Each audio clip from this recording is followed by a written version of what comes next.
Chers élèves, nous sommes ensemble pour continuer à réfléchir sur notre sujet.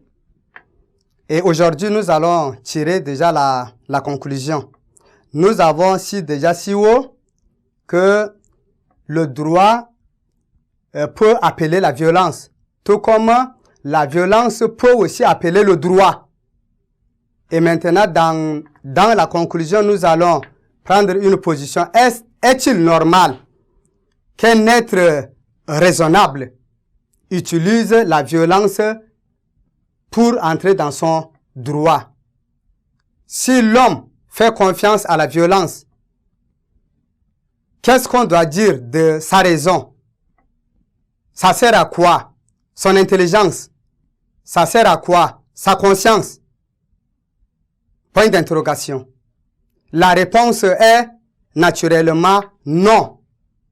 Donc, au-delà de la qualité de la violence, au-delà des moyens que la violence nous fournit, nous donne à faire respecter notre droit, nous allons faire un effort pour dépasser nos intérêts, pour dépasser nos sentiments, pour que la raison du cœur parle, pour amener l'autre à reconnaître que la violence ne peut pas résoudre définitivement le problème.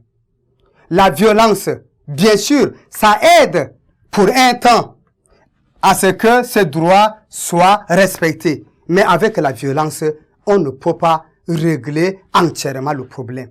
Donc, l'homme doit faire un effort pour utiliser les moyens pacifiques.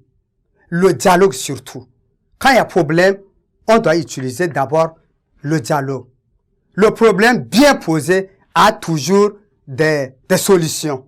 Si on ne trouve pas une solution à un problème, ça veut dire que le problème n'est pas bien posé. Alors, l'homme ne doit pas utiliser la violence pour que le droit soit respecté. Si on fait seulement confiance à la violence, ça veut dire que le droit même doit utiliser la violence.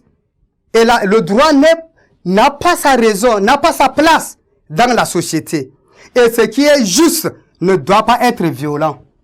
Ce qui est juste pour moi, je n'ai pas besoin de la violence pour avoir ça.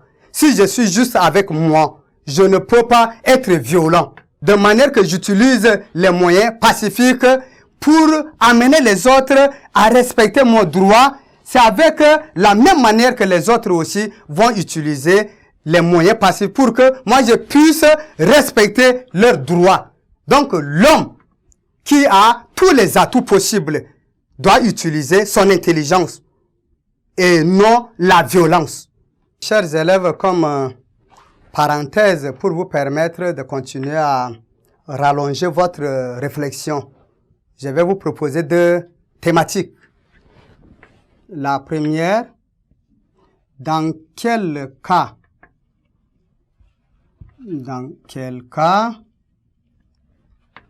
la violence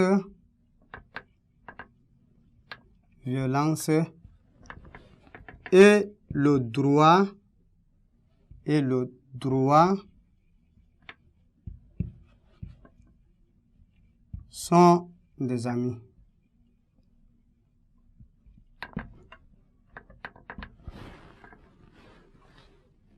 À travers cette thématique, vous allez voir que il y a des circonstances, ça dépend de problèmes, que la violence et le droit sont naturellement des amis. Là, dans le cadre de la revendication. Mais dans des circonstances où la violence et le droit sont des ennemis, qu'on ne peut pas utiliser la violence. Donc, on dit, peut-on, deuxième thématique, peut-on utiliser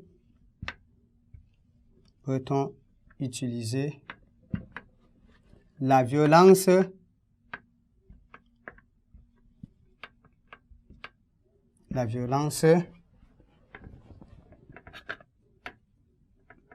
pour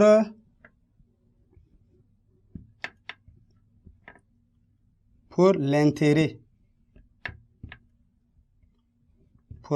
personnel,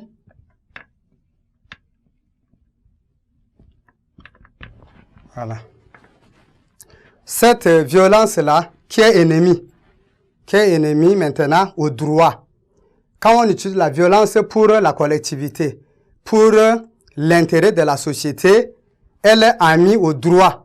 Mais quand on utilise la violence pour une fin personnelle, pour un intérêt égoïste, elle est ennemie au droit. Donc, ça va vous permettre de continuer à réfléchir sur notre sujet. Merci.